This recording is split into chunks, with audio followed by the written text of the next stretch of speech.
Bon, Paul, à 8 journées de la fin du championnat, alors que la trêve internationale est là, pour vous préparer au sprint final, dans quel état d'esprit tu te trouves, toi personnellement, et peux-tu nous dire un peu les ambitions de l'équipe pour cette fin de saison, même si on les imagine?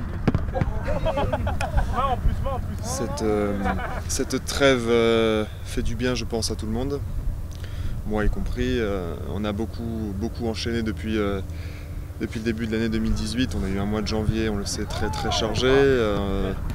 Et puis ce sont les mois d'hiver, donc ça puise beaucoup sur les organismes, comme toutes les équipes. Mais on a eu beaucoup de matchs et on a eu que très peu de pauses pour régénérer un petit peu le physique, mais aussi et surtout l'aspect mental. Et je pense que cette trêve va faire du bien à tout le monde.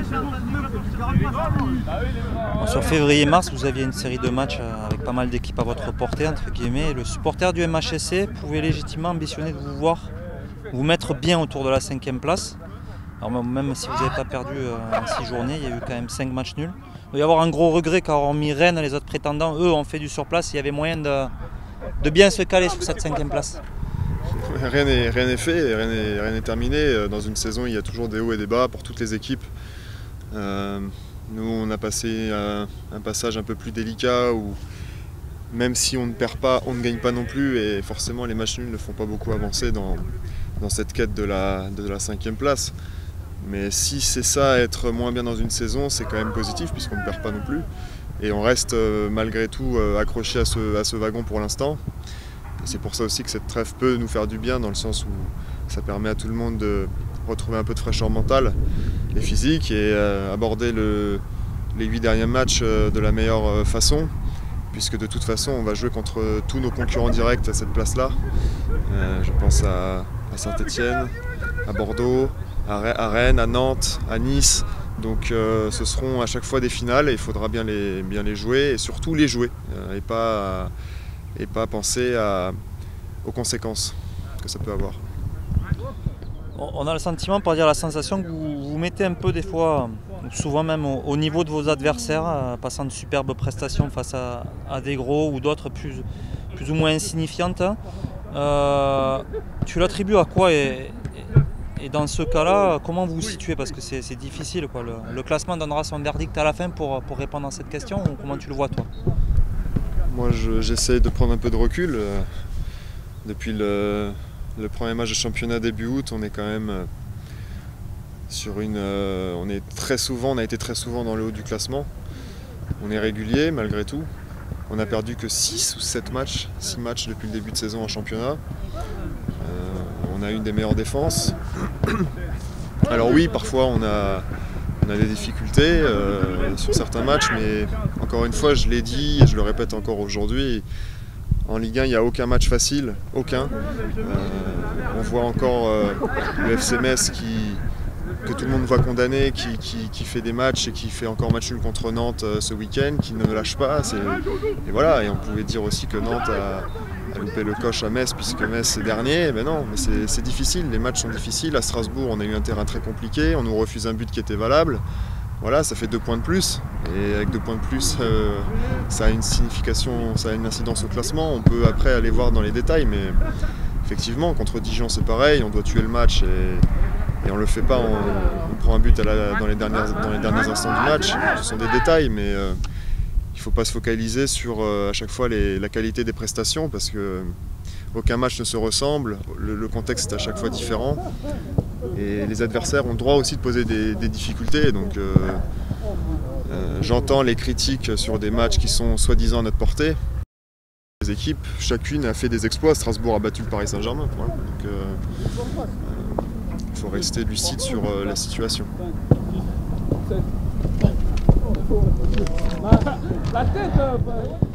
Le débat cette saison a souvent tourné exclusivement autour de la réussite de la défense à 5 quand vous êtes passé, et ou du manque de justesse technique et de précision devant les buts pour les attaquants. Je fais que reprendre des phrases qui reviennent souvent en conférence de presse ou dans les après-matchs. Et on a envie de dire, et le milieu de terrain dans tout ça, quelle a été sa part d'un côté du terrain comme de l'autre selon toi? Et oui, le milieu de terrain, c'est au carrefour de tout.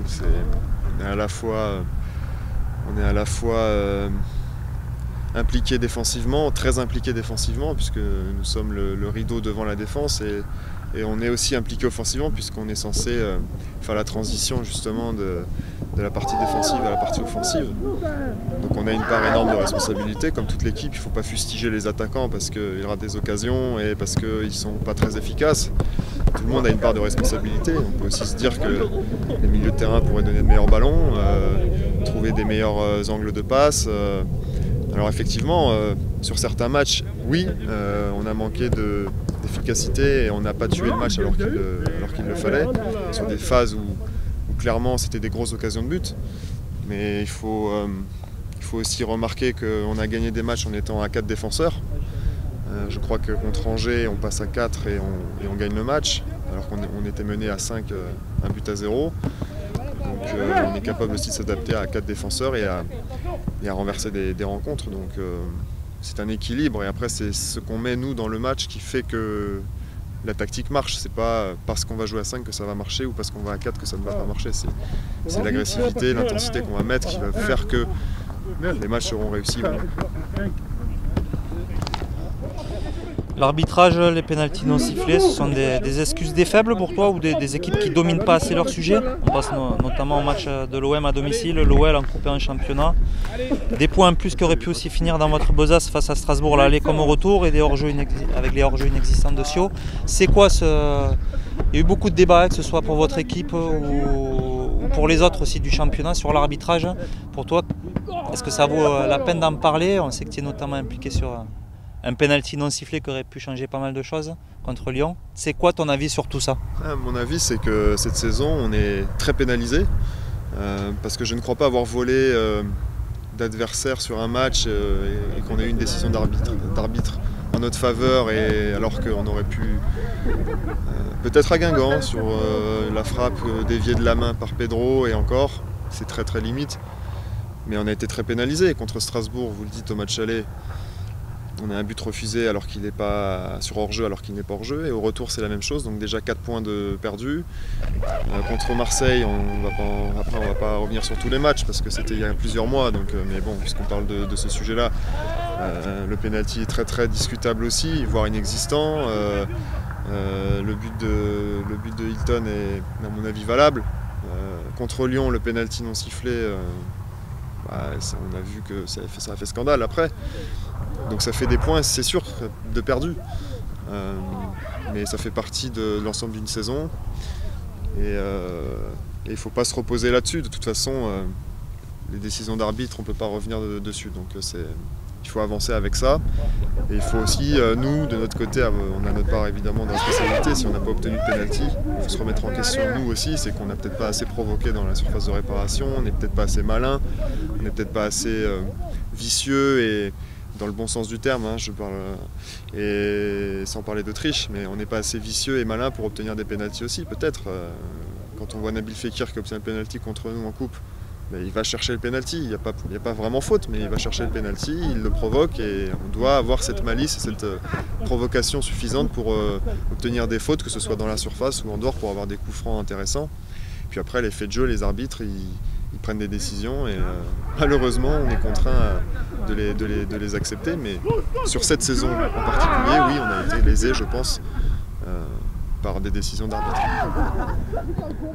C'est ta 4e saison au club, tu as 28 ans, une saison, et tu effectues une saison, on dira, intéressante, pour pas dire plus. C'est quoi un peu ton analyse personnelle? En termes de temps de jeu, en termes de classement d'équipe, oui, c'est une saison qui est excitante parce que j'ai la chance de jouer tous les matchs et voilà, d'avoir une part importante dans cette saison, et on a encore quelque chose de très excitant à jouer, donc c'est une très belle saison. Mais je suis déçu de ne pas être plus impliqué sur des buts, pour moi je marque pas assez. Je pourrais apporter peut-être plus sur des dernières passes avec plus de justesse. Et c'est un peu ce qui me frustre. Je l'avais dit avant Angers, le fait de ne pas avoir marqué, ça me titillait beaucoup, et j'ai marqué contre Angers. Mais depuis, je ne l'ai pas remarqué. On m'a refusé une passe à Strasbourg pour Giovanni Sio, alors que voilà, ça aurait pu faire une passe décisive de plus. Bon, mais ça, ce sont des soucis personnels qui n'ont pas grande importance. Évidemment, l'important, c'est l'aspect collectif. mais puisque vous me posez la question sur ma saison individuellement, je pense que c'est sur ça que je peux progresser, ça me démange. Après, j'ai un rôle aussi qui est quand même dans ce système-là très défensif. Il faut courir un peu partout pour essayer de combler les brèches. Donc c'est difficile d'être partout à la fois, mais voilà, je pense que c'est un aspect sur lequel je peux encore progresser. Tu as prolongé le 31 octobre dernier et on a senti qu'au niveau de l'implication sur le terrain, en dehors ou même comme porte-voix de l'équipe, tu as peut-être eu envie de t'affirmer encore plus. Est-ce que tu confirmes? Oui, le fait de prendre de l'expérience sur le terrain ou en dehors dans ma vie d'homme, le fait de grandir, de vieillir, bah forcément, puis ça fait quelques années que je suis là maintenant, forcément il y a des jeunes qui arrivent dans l'effectif. Je commence à connaître un petit peu le fonctionnement de ce club, donc évidemment il y a naturellement une maturité et un statut qui évolue. C'est pas pour ça que ça change grand chose au quotidien, mais oui, on est là avec quelques anciens du club et quelques très anciens du club à encadrer un peu l'équipe, mais voilà, je me vois pas comme un vieux de la vieille qui est là pour donner des leçons aux plus jeunes. Mais ouais, c'est sûr que ça va faire 4 ans que je suis là, donc je commence à connaître un peu le club et les gens qui y travaillent. Ouais. À 28 ans, on est généralement dans le meilleur de sa forme, de sa carrière, comme on dit. On t'a senti parfois exigeant envers toi-même, pestant après certaines prestations, déçu de ne pas avoir pu faire plus, comme tu disais, peut-être des passes décisives ou autre. Et peut-être parce que tu n'avais pas su élever ton niveau de jeu sur certains matchs. C'est l'envie de passer un cap, de gagner quelque chose ou d'accrocher quelque chose au palmarès qui te fait pester ou qui montre un peu un aspect de toi qu'on n'avait peut-être pas vu durant ces 4 saisons. Je suis quelqu'un d'exigeant dans ma vie professionnelle, mais dans ma vie personnelle aussi. Et c'est rageant sur certains matchs de savoir qu'on est capable de mieux faire et qu'on n'y arrive pas parce que on ne peut pas être génial à tous les matchs. Et ça vaut pour même les grands joueurs. Mais c'est sûr que parfois c'est frustrant de savoir qu'on peut faire mieux et qu'on n'a pas le bon geste ou la lucidité de faire mieux. Et parfois, oui, je suis très agacé après les matchs.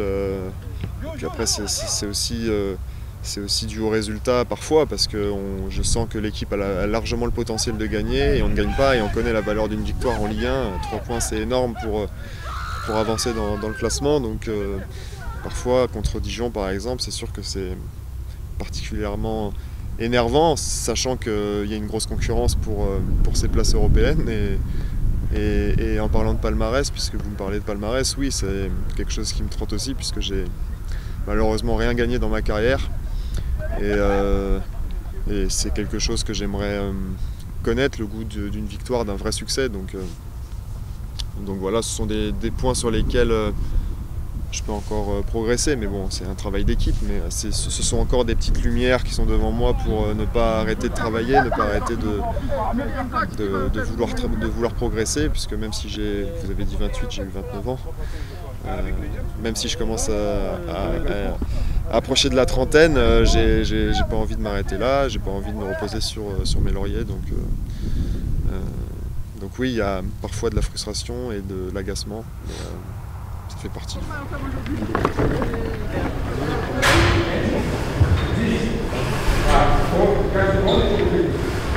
Ton implication au niveau des causes du fonds de dotation du club et même de celles venant de ta propre initiative, on pense aux visites dans les hôpitaux que tu avais voulu initier l'an passé.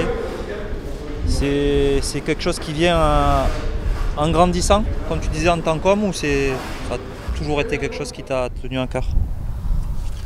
Oui, en grandissant, le fait de prendre conscience de la réalité de ce qu'est la vie aussi. Parce que nous, souvent les footballeurs, on vit un peu dans notre bulle, on est très assistés au quotidien, on a beaucoup de monde qui travaille pour nous. Quand on se déplace, c'est pareil, on se déplace dans de bonnes conditions, etc. etc. Bon.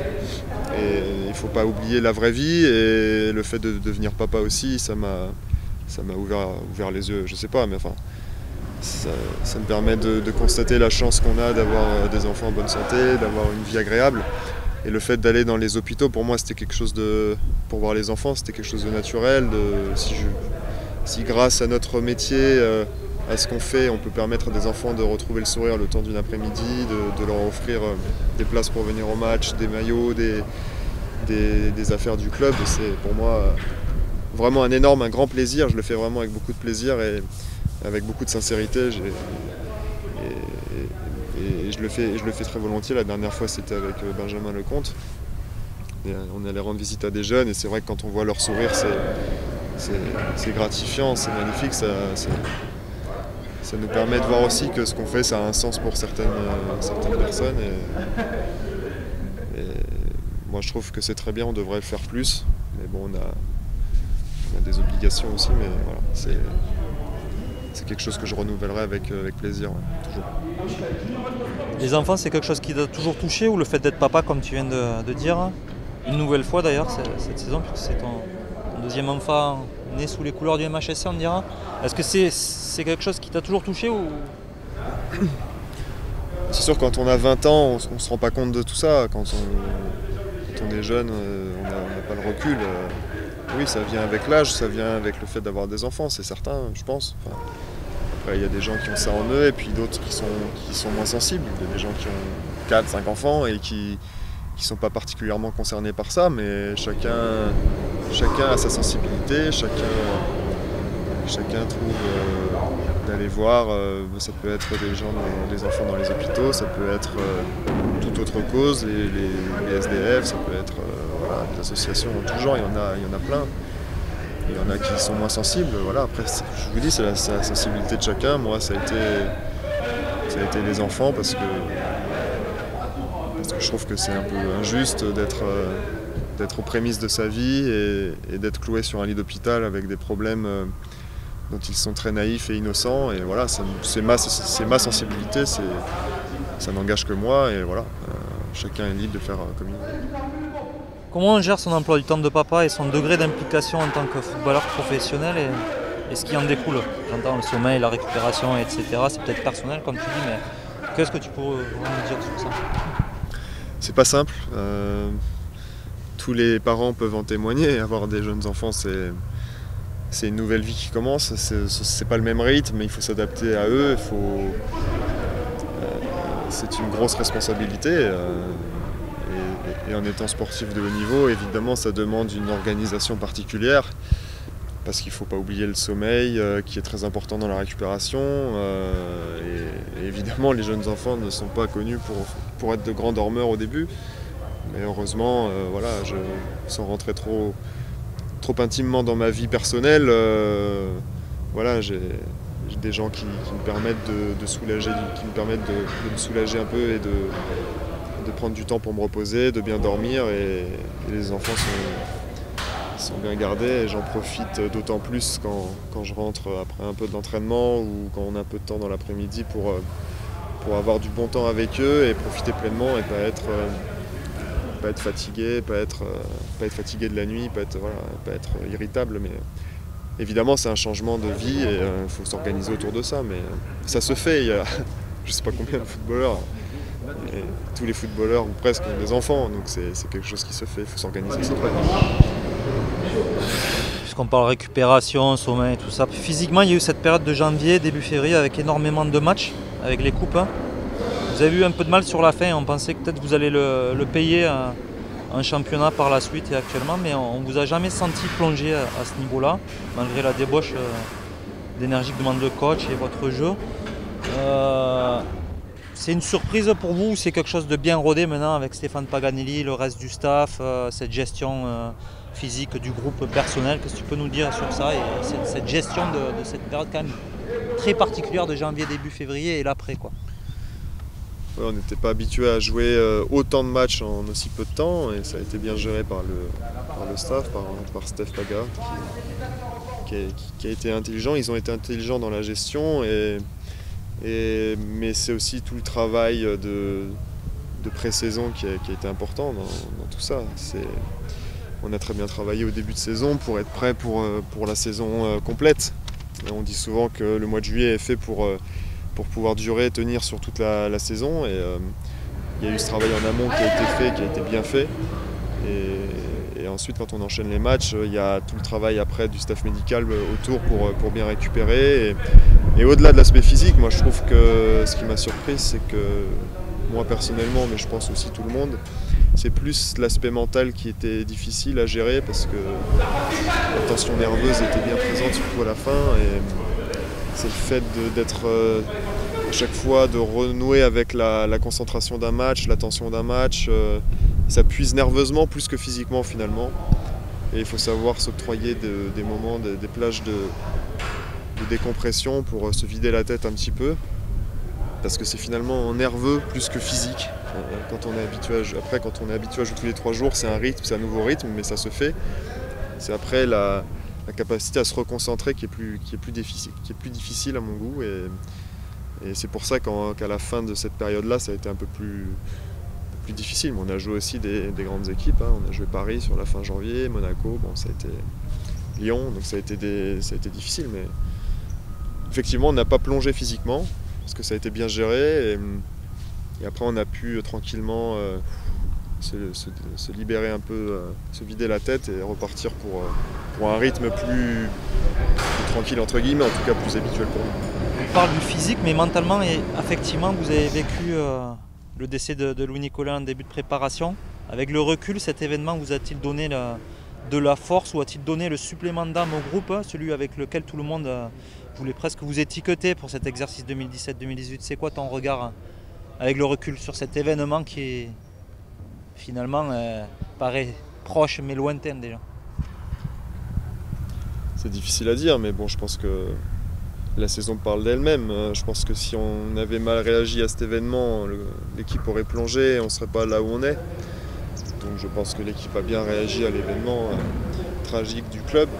Mais c'est bien qu'à chaque match, les supporters rappellent à la Mosson la 74e minute, puisque ça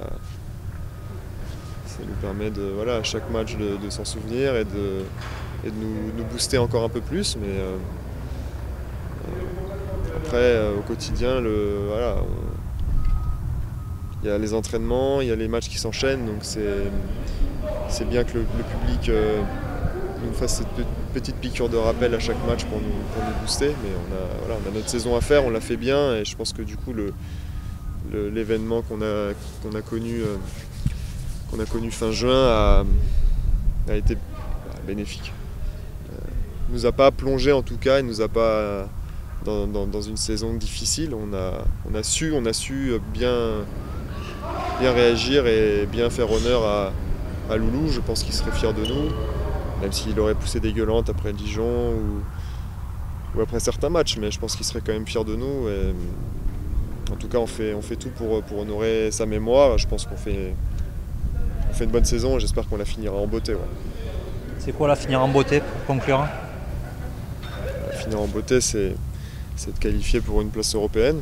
Ça serait la cerise sur le gâteau. Je pense qu'on est encore dans la course, donc il faut pas, même si on a eu des résultats moins flambants, il faut encore y croire, il faut avoir cette ambition-là, puisqu'on est encore dans le game, comme on dit. Mais ça serait une très belle saison. Après, finir dans la première partie de tableau, de toute façon, ce serait par rapport aux dernières saisons du club, ça serait bien, puisqu'on était habitué sur les dernières saisons à finir en deuxième partie de tableau, donc ça serait déjà mieux.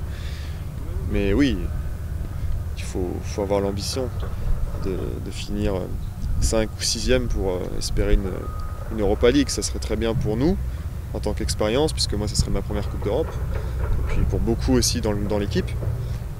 Mais ce serait bien pour tous les membres du staff, les dirigeants, les supporters, tous les gens qui ont un attachement particulier au club du MHSC. Ça serait un bel événement, et voilà, goûter un peu à l'Europe, ça fait pas de mal. Donc il faut avoir cette ambition.